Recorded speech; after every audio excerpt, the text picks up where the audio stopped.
Hey guys അങ്ങനെ കുറച്ച് നേരമല്ല കുറച്ചധികം നേരത്തെ കാത്തിരിപ്പിനുള്ളിൽ കഥയിലെ ഒരു നായികതയും നടന്നു വരുന്നു. ആ നായിക നടന്നു വരുന്നത് നൈറ്റ് ഡ്യൂട്ടി കഴിഞ്ഞിട്ടാണ് കേട്ടോ.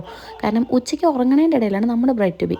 കാരണം എന്താണെന്ന് വെച്ചാൽ നമുക്കിനി വേറെ സമയമില്ല. അങ്ങനെ കേക്ക് സ്റ്റുഡിയോയിലെത്തി. നമ്മുടെ ടീമിൻ്റെ പ്രത്യേകത എന്ന് വെച്ചാൽ ആരും കറക്റ്റ് സമയത്ത് വരില്ല. അപ്പോൾ നമ്മൾ വെയിറ്റ് ചെയ്യാണ് ഗൈസ്. എല്ലാവരും വന്നുകൊണ്ടിരിക്കുകയാണ് ഗൈസ്. ബ്രൈഡ് ഇതുവരെയും എത്തിയിട്ടില്ല. അതെ, നമ്മുടെ ടീമിലെ എല്ലാവരും ഇങ്ങനെ ഇത് തന്നെ. കുറച്ച് കഴിഞ്ഞപ്പോഴേക്കും നമ്മുടെ അക്ഷയും കണ്ണനും പുഴും വന്നിരുന്നു. പുഴു എന്ന് വെച്ചാൽ ആര്യ പുഴമൻ. പുഴമനിലെ ഷോട്ടാണ് പുഴു. അങ്ങനെ നമ്മൾ കേക്ക് സ്റ്റുഡിയോയിലേക്ക് കയറി.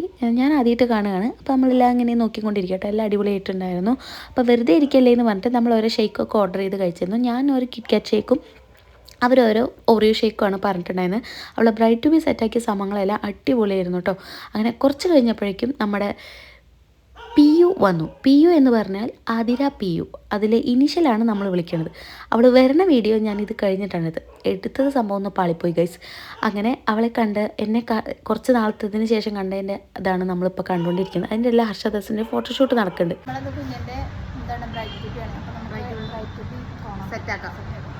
അങ്ങനെ ഏകദേശം ഒരു വർഷത്തിന് ശേഷമാണ് നമ്മളെല്ലാവരും കാണുന്നത്. അങ്ങനെ കുറേ നേരം കഴിഞ്ഞപ്പോൾ നമ്മുടെ 1.5-2 മണിക്കൂർ കഴിഞ്ഞപ്പോൾ നമ്മുടെ ബ്രൈഡ് വന്നു.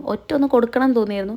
പക്ഷെ പാവം ബ്രൈഡല്ലേ, എല്ലാ സമയം അവൾ ഇങ്ങനെ തന്നെയാണ്. എവിടെ പരിപാടി അവതരിപ്പിച്ചാൽ അവൾ ലാസ്റ്റേ വരുള്ളൂ. അവൾ ഇനി എന്തൊക്കെ പറഞ്ഞിട്ട് കാര്യമില്ല. അതിൻ്റെ ഇടയിൽ അവരെ സന്തോഷിപ്പിക്കാൻ വേണ്ടി ഞാൻ അവരുടെ കയ്യിൽ ഓരോ സംഭവങ്ങൾ കൊടുത്തു.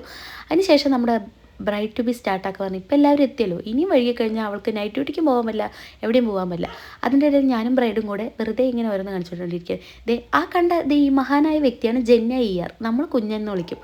അപ്പോൾ അതിൻ്റെ ഇടയിൽ അവൾ കുറച്ച് ലിപ്സ്റ്റിക് എല്ലാം വാരി പൊത്തുന്നുണ്ട്. പിന്നെ നമ്മുടെ പ്രോഗ്രാമൊക്കെ സ്റ്റാർട്ടായി. അവൾ കേക്കൊക്കെ കട്ട് ചെയ്യുന്നതിന് മുന്നേ കുറച്ച് നല്ല ഫോട്ടോസൊക്കെ കണ്ണന് എടുത്തു കൊടുക്കുന്നുണ്ട്. അപ്പോൾ അവ നന്നായിട്ട് ഫോട്ടോ വീഡിയോസും ഒക്കെ എടുക്കും കേട്ടോ. അതിൻ്റെ ഇടയിൽ നമ്മളും എന്തൊക്കെയോ കുറേ കാണിച്ചു കൂട്ടുന്നുണ്ട്.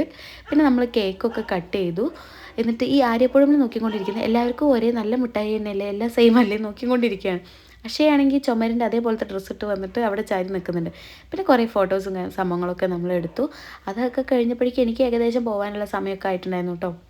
അങ്ങനെ ഞാനും അക്ഷയും കല്യാണം നമുക്ക് സെറ്റാക്കാമെന്നൊക്കെ പറഞ്ഞുകൊണ്ടിരിക്കുകയാണ്. അതെല്ലാം കഴിഞ്ഞപ്പോഴേക്കും ഞാൻ പതുക്കെ ഇറങ്ങി. കാരണം എനിക്ക് പാലക്കാട് പോകണമായിരുന്നല്ലോ. അപ്പോൾ